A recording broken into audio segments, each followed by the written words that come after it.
जादुई पानीपुरी वाला। एक अनोखे गांव में हमें रामू नाम का एक करिश्माई और चालाक युवक रहता है। वह अपनी साइकिल से स्वादिष्ट पानीपुरी बेचकर अपनी घर चलता है। गांव वालों को उसकी पानीपुरी बहुत पसंद है और रामू की चतुर मार्केटिंग कुशलता उसे काफी लोकप्रिय बनाती है। रामू ने कहा, आओ स्वादिष्ट और जादुई पानीपुरी खाओ, आपकी जीभ को मजा आ जाएगा। रामू भाई, तुम्हारी पानीपुरी है ही इतनी मजेदार, मैं तो रोज खाने आता हूँ। हाँ, सच्ची में यहाँ की पानीपुरी कोई और नहीं बना सकता। जैसे जैसे दिन बीतते हैं, ग्रामीणों का रामू की पानीपुरी से आकर्षण कम होने लगता है। व्यवसाय धीमा हो जाता है और रामू अधिक ग्राहकों को आकर्षित करने के लिए नए विचारों पर विचार करना शुरू कर देता है।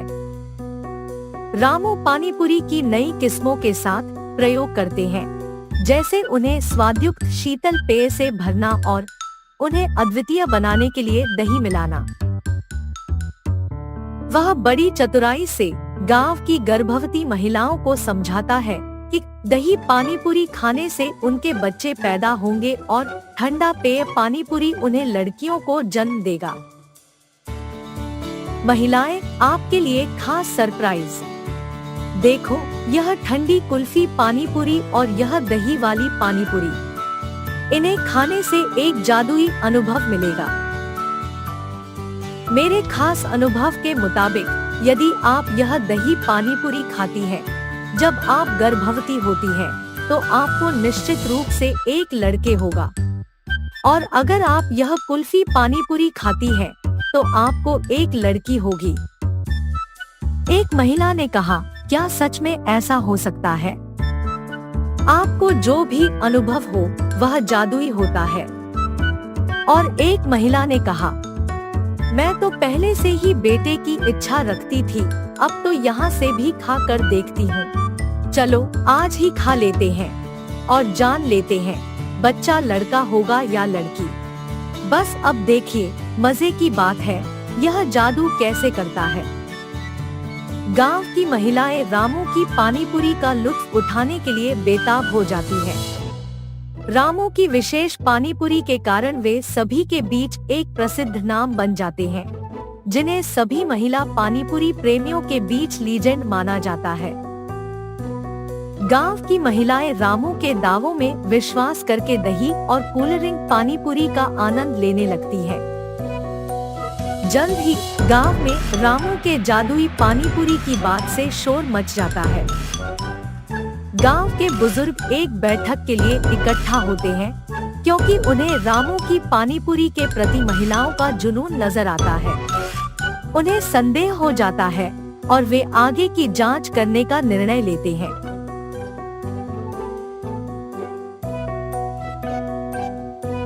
ये सब तो बस चाल है। रामू ने हमें धोखा दिया है और हमें अपने नए पानीपुरी विकल्पों से बेवकूफ बना दिया है।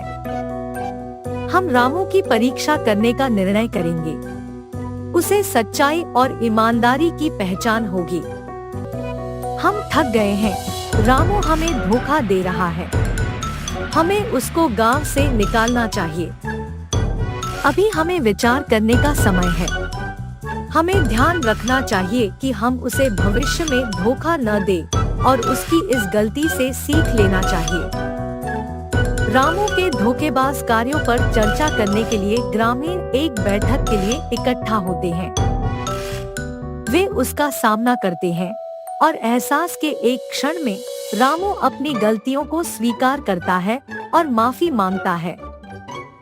गांव वाले रामू को क्षमा करते हैं, समझते हैं कि लालसा ने उसे भटका दिया था।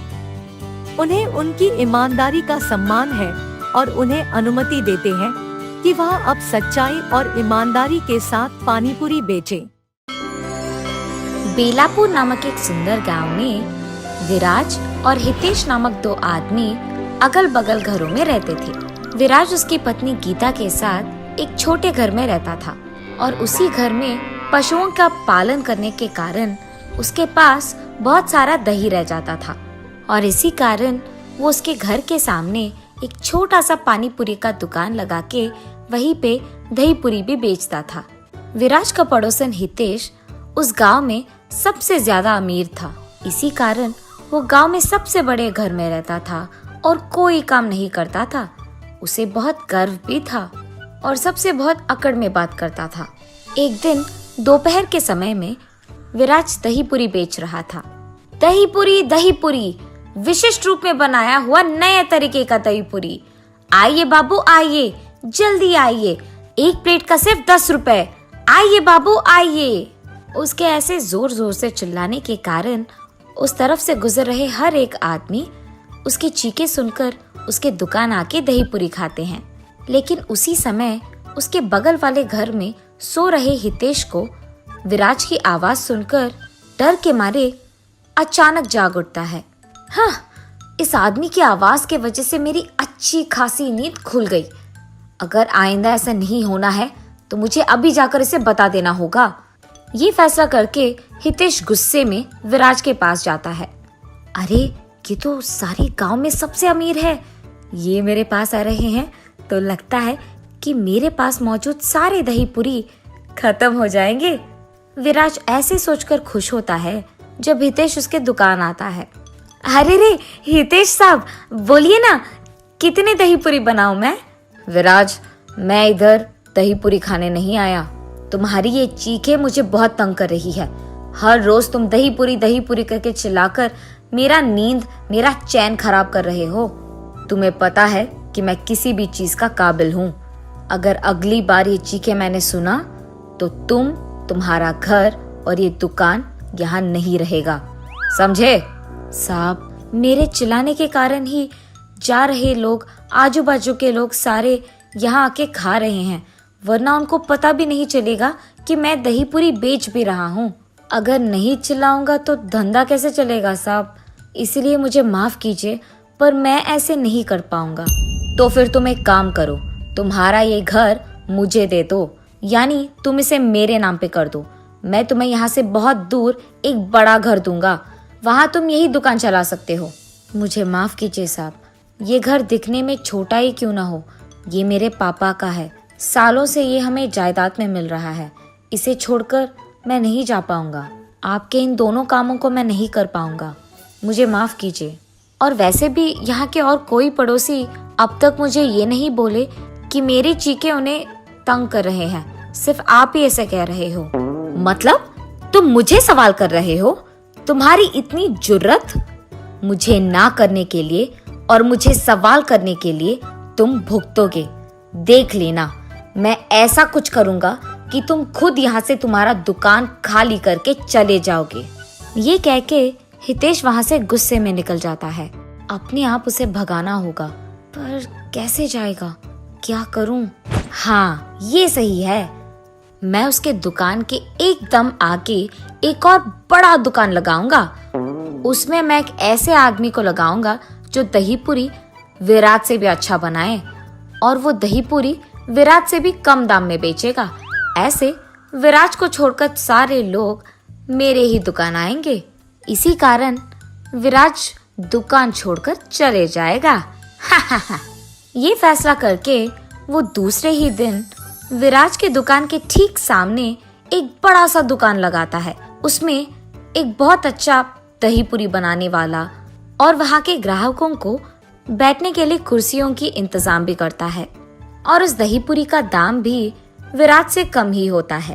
विराज की दुकान से कम दाम होने के कारण उस गांव के सारे लोग दही पूरी खाने के लिए हितेश के दुकान ही जाते हैं और विराज के दुकान को जाना बंद कर देते हैं। ये देख हितेश खुशी से पगला जाता है। ऐसे कुछ दिन बीत जाते हैं। एक दिन विराज देखते ही रहता है कि सारे ग्राहक उसके दुकान आए बिना हितेश के दुकान ही जाते रहते हैं। हितेश ने सिर्फ जीतने के लिए ये सब किया है। मेरे दुकान के ठीक सामने उसका एक बड़ा दुकान लगाकर उसमें एक बावर्ची लगाकर कुर्सियां लगाकर दाम को कम करके दही पूरी बेच रहा है, ताकि सारे ग्राहक सिर्फ उसके दुकान जाए और मेरे यहाँ नहीं आए। ऐसे ही करने दूंगा उसे तो वो जीत जाएगा। मुझे कुछ तो भी करके अपने और ग्राहकों को बढ़ाना होगा। मगर कैसे? अरे हाँ, हितेश की दुकान सभी इसीलिए जा रहे हैं क्योंकि उसके यहाँ दही पूरी का दाम कम है। अगर मैं उसके दाम से भी कम करूँगा तो सारे ग्राहक मेरे ही पास आ जाएंगे वापस। हाँ, ये अच्छा विचार है। ये फैसला करके वो अगले दिन से हितेश के दुकान से कम दाम में दही पूरी बेचने लगता है। ये बात सुनते ही गांव के सारे लोग विराज की दुकान जाना वापस शुरू कर देते हैं और हितेश के दुकान जाना बंद। ये बात सुनते ही हितेश क्रोधित हो जाता है और गुस्से में ये फैसला लेता है कि उसके दुकान में दही पूरी वो सबको मुफ्त में दे देगा। जैसे ही गांव वासियों को पता चलता है कि हितेश के दुकान में सारे दही पूरी मुफ्त के हैं तो सारे वही चले जाते हैं। इतना कि हितेश का दुकान भीड़ित हो जाता है और विराज के दुकान कोई नहीं जाता है। हितेश तो अमीर है और अमीर होने के कारण उसको उसके दुकान में मुफ्त दही पूरी देने से कोई फर्क नहीं पड़ेगा। लेकिन मैं तो ऐसे नहीं कर पाऊंगा ना। मैं जितने भी दही पूरी बनाऊं मेरे दुकान कोई नहीं आएगा क्योंकि हितेश के दुकान में सब कुछ मुफ्त है। अब तो मेरा व्यापार चलना नामुमकिन है।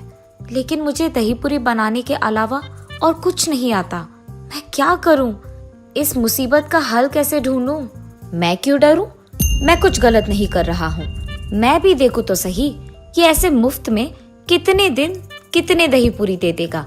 एक ना एक दिन उसके दुकान में दही पूरी खत्म हो जाने के कारण तो कोई ना कोई मेरे दुकान आ ही जाएगा।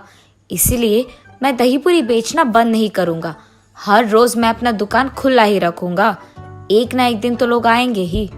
तब से वो ठान के हर रोज कम मात्रा में दही पूरी बनाने लगता है। ऐसे कुछ दिन बीत जाते हैं। इस दुकान का मालिक एक बहुत अमीर आदमी होने के कारण वो सबको मुफ्त में खिला रहा है और ये सब वो उसके पड़ोसी को हराने के लिए कर रहा है। लेकिन मुफ्त में खाना देने के कारण यहाँ बहुत भीड़ित रह रहा है। बहुत सारे लोग आ रहे हैं। ऐसे ही चलता रहा तो एक ना एक दिन उसका सारा जायदाद, सारे पैसे सिर्फ सबको मुफ्त दही पूरी देने में खत्म हो जाएंगे और उसे पता भी नहीं चलेगा।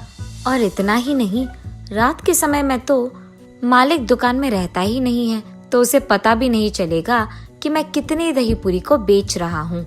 तो मैं आज से एक काम करूँगा, इसको यही कहूँगा कि मुझे सामग्री लेने के लिए पैसे चाहिए। मैं कम मात्रा में सामग्री लेकर बाकी पैसों को अपने पास रख लूँगा। यही अच्छा वक्त है, उसे पता भी नहीं चलेगा। इसी बहाने मैं कम से कम पैसों का बचत करूँगा। उसके विचार के मुताबिक ही वो अगले दिन से हितेश को झूठ बोलता था और सामग्री के लिए ज्यादा पैसे लेता था। वो कम पैसों में सामग्री खरीदकर बाकी पैसे उसके पास रख लेता था। ऐसे ही चलने के कारण एक दिन कम मात्रा में सामग्री लाने के कारण बहुत जल्दी दही पूरी खत्म हो जाते हैं और इसीलिए जो भी हितेश के दुकान आता है बावर्ची यही कहता है कि दही पूरी आज के लिए खत्म हो गए हैं। जब ग्राहकों को ये बात पता चलता है वो निराश होकर हितेश के दुकान से बाहर निकलते हैं और ये सब विराज देखता है। उसे किसी की बातें भी सुनाई देते हैं कि हितेश के दुकान में दही पूरी खत्म हो गया है। इसी मौका को देख विराज एकदम से चिल्लाने लगता है, दही पूरी, ताजा ताजा दही पूरी, आइए बाबू आइए। ठीक तभी विराज की चीखें सुनकर वहां से जा रहे ग्राहक मुड़कर उसके दुकान आके दही पूरी को खरीद के खाते हैं। ये देख विराज बहुत खुश होता है। भगवान करे कि कल भी ग्राहक ऐसे ही मेरे दुकान आके खाए। मन में ऐसे सोचकर विराज उस दिन दुकान बंद करके खुशी खुशी उसके घर जाता है। अगले दिन भी ऐसे ही हितेश के दुकान में वापस पानी पूरी खत्म हो जाने के कारण सभी विराज के दुकान में ही दही पूरी खाने आते हैं। ऐसे ही कुछ दिन बीत जाते हैं। एक दिन विराज सुबह के समय में जब दही पूरी बनाने के काम में व्यस्त था, उसके एकदम सामने वो ये देखता है कि हितेश के दुकान में काम करने वाला बावर्ची उससे बहुत सारे पैसे लेता है। अरे, ये आदमी हितेश से इतने सारे पैसे क्यों ले रहा है? अगर सारे गांव को भी दही पूरी मुफ्त में खिलाना हो तो इतने सारे पैसे तो नहीं लगेंगे। दाल में कुछ तो काला है। ऐसे विराज सोचने ही लगता है कि इतने में हितेश के बावर्ची को वो पैसे लेकर कहीं जाते हुए विराज देखता है। इस समय में मेरे दुकान तो वैसे भी कोई नहीं आएगा, मैं इसका पीछा करके ये तो देख लूं कि ये इतने पैसों से कर क्या रहा है। ये फैसला करके वो उस आदमी का पीछा करने लगता है। हितेश का बावर्ची सामग्री खरीदने के लिए एक दुकान जाता है। वहां सिर्फ कुछ ही पैसे खर्च करके बाकी सारे उस सामग्री के साथ उसके घर ले जाता है। घर पहुंचते ही सामग्रियों को बगल में रख के उसके बचत के पैसों को बाकी पैसों से मिलाकर उसकी गिनती करने लगता है। ये सब विराज उसके घर की खिड़की से देखता है। अरे, ये आदमी तो हितेश को धोखा देकर उससे पैसे चुरा रहा है। उससे बहुत सारे पैसे लेकर कम पैसों में सामग्री खरीदकर बाकी पैसों को ये बचत कर रहा है।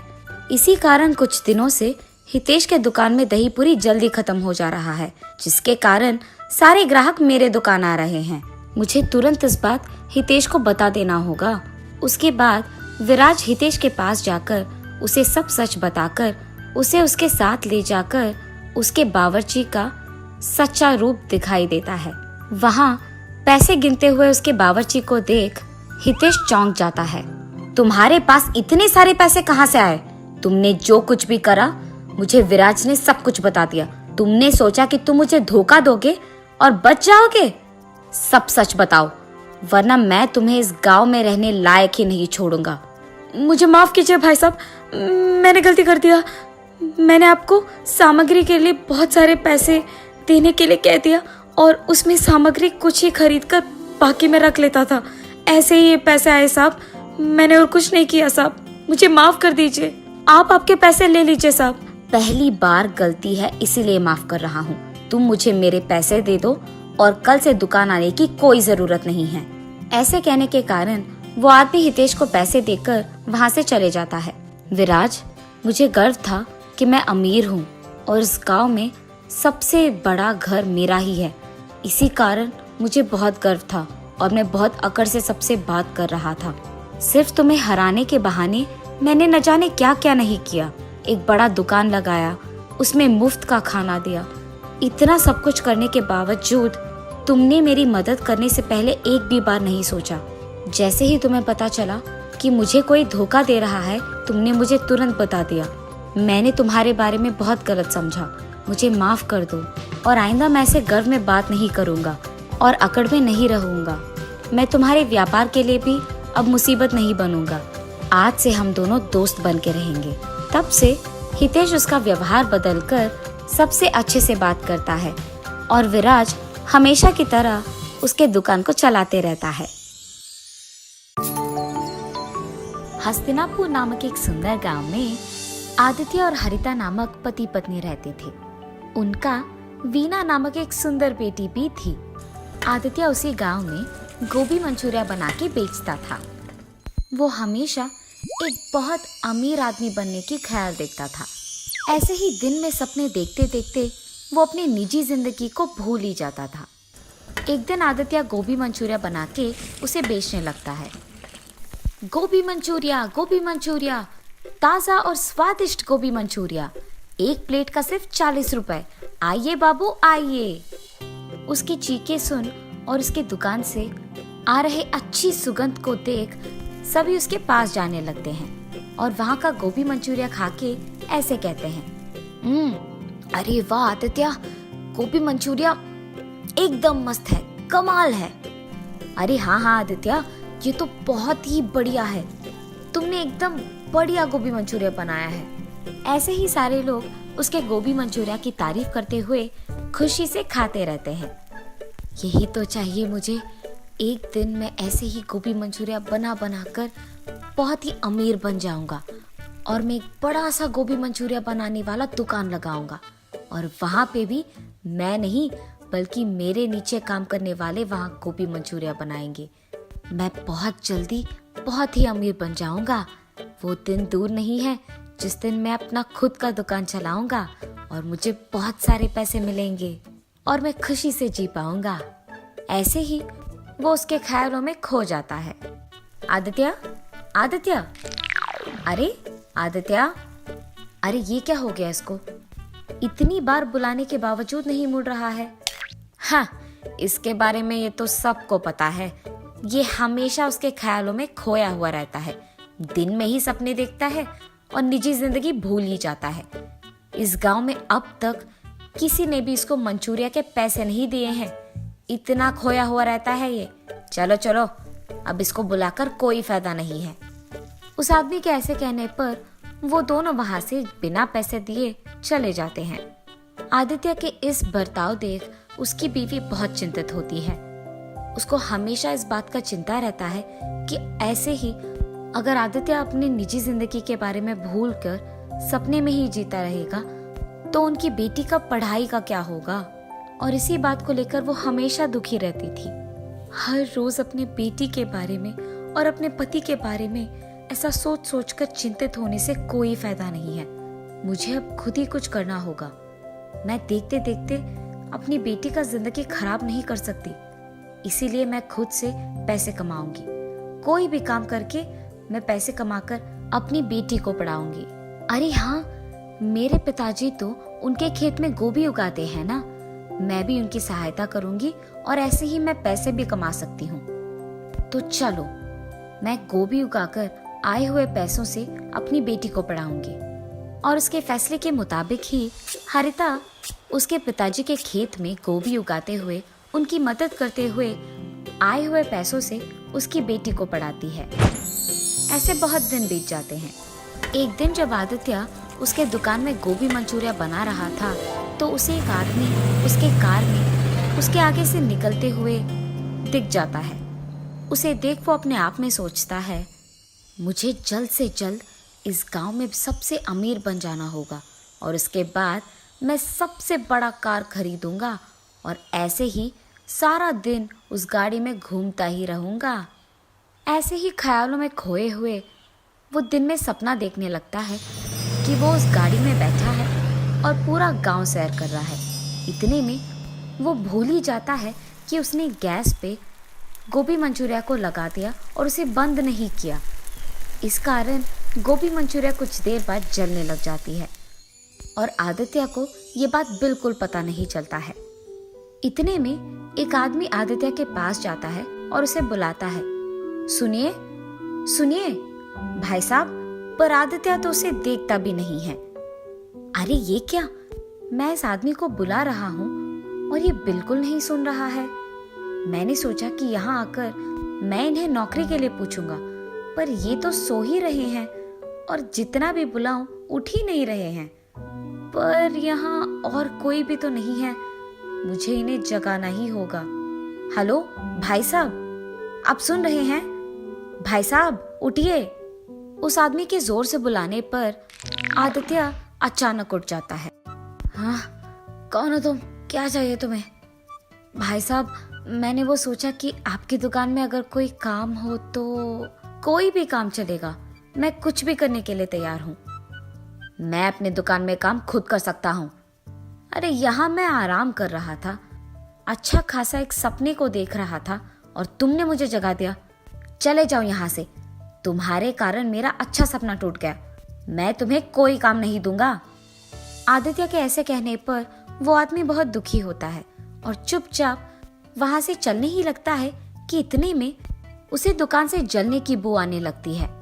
ये जलने की बू कहाँ से आ रही है और लग रहा है कि बहुत भयानक भी है। ये सोचते हुए वो इधर उधर देखने लगता है। इतने में उसको दिख जाता है कि ये बू आदित्य की दुकान से आ रही है और तुरंत वो आदित्य के पास जाकर कहता है, अरे भाई साहब, लगता है कि आपने बहुत मेहनत करके ये गोभी मंचूरिया बनाया है, पर आपने गैस बंद नहीं किया। शायद आप भूल गए होंगे। क्या? मैंने गैस बंद नहीं किया? ये कहते हुए आदित्य उसके गोभी मंचूरिया के पास भाग कर जाता है। उसे बर्बाद होते देख वो बहुत निराश होता है। मैंने इस आदमी पे चिल्लाया है और इसने फिर भी मेरा भला ही चाहा है। लगता है कि ये आदमी बहुत अच्छा है और नेक इंसान है। इसे अगर मैं काम पे लगा लूंगा तो दोबारा जलने से बचाएगा मेरे गोभी मंचूरिया को, और उसके सिवाय अगर मैं कभी अपने ख्यालों में खो भी गया तो ये मुझे संभाल लेगा। यही बेहतर है कि ये मेरे पास काम करे। सुनो, तुम्हारा नाम क्या है? जी किरण। ठीक है किरण, तुम्हें कहीं जाने की जरूरत नहीं है, तुम मेरे यहाँ काम करोगे। कल से आ जाना, मैं मंचूरिया बनाऊंगा और तुम उसे जाकर अपने ग्राहक को दे दोगे, ठीक है? जी साहब, मैं कल से आ जाऊंगा काम पे। उनके फैसले के मुताबिक ही अगले दिन जब किरण काम पे आता है तो आदित्य गोभी मंचूरिया बनाते रहता है और किरण उन्हें ग्राहकों को पहुंचाते रहता है। पर हर रोज की तरह उस दिन भी आदित्य उसके ख्यालों में खोए रहता है और पैसे लेना भूल जाता है। तब किरण सारे ग्राहकों को गोभी मंचूरिया पहुंचा के उनसे पैसे ले लेता है। रात होने के बाद आदित्य वापस निजी जिंदगी में आ जाता है और कहता है, हाँ लगता है रात हो गया, चलो किरण हम सामान लेकर घर चले जाते हैं। जी साहब, और साहब आज के पैसे ये लीजिए। हाँ, मुझे तो पता भी नहीं था कि तुमने ग्राहकों से पैसे लिए हैं और तुम ये बात छुपा भी सकते थे, पर तुमने ऐसा नहीं किया और बहुत ईमानदारी से तुमने मुझे आज के पैसे दिए हैं। मैं हमेशा अपने ख्यालों में खोया रहता हूँ, इसलिए कभी पैसे घर लेके नहीं गया हूँ, पर आज सिर्फ तुम्हारे कारण मैं इन पैसों को घर लेके जाने वाला हूँ। मुझे बहुत खुशी हो रही है। ये लो, इसमें आधा हिस्सा तुम्हारा है। ऐसे कहकर किरण को उसका हिस्सा देकर खुशी खुशी वो पैसे उसके घर लेके जाता है। घर जाते ही, ये लो हरिता, आज के पैसे। क्या आप पैसे लेकर आए? मैंने तो सोचा ये दिन कभी नहीं आएगा जी। मुझे आज बहुत खुशी हो रही है। हरिता के ऐसे कहने पर आदित्य उसे किरण के बारे में सब कुछ बताता है। भगवान का लाख लाख शुक्र है कि आपको काम में मदद करने के लिए एक ईमानदार और नेक इंसान मिल गया। चाहे कुछ भी हो जाए, उसे काम से कभी ना निकालिए जी, ठीक है? हाँ हरिता, कभी नहीं निकालूंगा। ऐसे ही कुछ दिन बीत जाते हैं। एक दिन काम खत्म हो जाने के बाद जब आदित्य पैसे लेकर घर लौटता है, वहाँ हरिता को दुखी देख, अरे क्या हुआ हरिता, तुम इतनी दुखी क्यों हो? मैंने अपने पिताजी के साथ उनके खेत में गोभी उगाया था जी, पर अब मार्केट में गोभी का दाम गिर गया है। इसी कारण गोभी बेचने पर मुझे ज्यादा पैसे नहीं मिलेंगे और तो और मेरे निवेश के पैसों में एक भी हिस्सा मुझे लौटकर वापस नहीं आएगा। मुझे डर है कि मेरा नुकसान हो जाएगा जी। अरे चिंतित मत हो हरिता, मेरे पास इसके लिए एक हल है। मैं वैसे गोभी का ही मंचूरिया बनाता हूँ ना, तो तुम्हारे उगाए हुए गोभी को लेकर अगर मैं मंचूरिया बना के बेचूंगा तो उससे ज्यादा पैसे कमा पाऊंगा। ऐसे तुम्हारा नुकसान भी नहीं होगा और हमारा भी दुकान अच्छा ही चलेगा। ठीक है जी, मुझे भी लगता है कि ये काम करेगा। गोभी सारे खेत में इकट्ठे किए हैं मैंने, आप वहां से उसे ले लीजिए।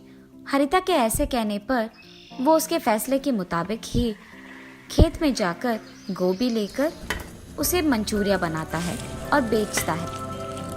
कुछ दिन बीत जाने के बाद जब वो आए हुए पैसों का गिनती करता है तो बहुत सारे पैसे मिलते हैं और वो लाभ में होते हैं। वो खुशी खुशी उसके बीवी के पास जाकर उसे ये खुशखबरी देता है। क्या आप सच कह रहे हो? हमें लाभ हुआ है? मुझे बहुत खुशी है जी। इसका मतलब तो ये है कि जब भी आप ख्यालों में खोए नहीं रहते हैं तो आपका दिमाग भी बहुत तेज चलता है। मुझे तो लगा कि आप उन ख्यालों से कभी बाहर नहीं आएंगे, पर आज आपको ऐसे देखकर मुझे बहुत खुशी हो रही है। अब से हर साल मैं अपना गोभी उगाकर आपको ही दूंगी और आप ऐसे ही लाभ बनाएंगे। मंजूर है? हाँ हरिता, मंजूर है। उसके बाद आए हुए पैसों में कुछ हिस्सा आदित्य किरण को देता है और बाकी के वो अपने दुकान में निवेश के रूप में लगाता है। आदित्य जल्द ही उसका अपना दुकान लगाकर उसमें किरण के साथ गोभी मंचूरिया बना के उसे बेचने लगता है।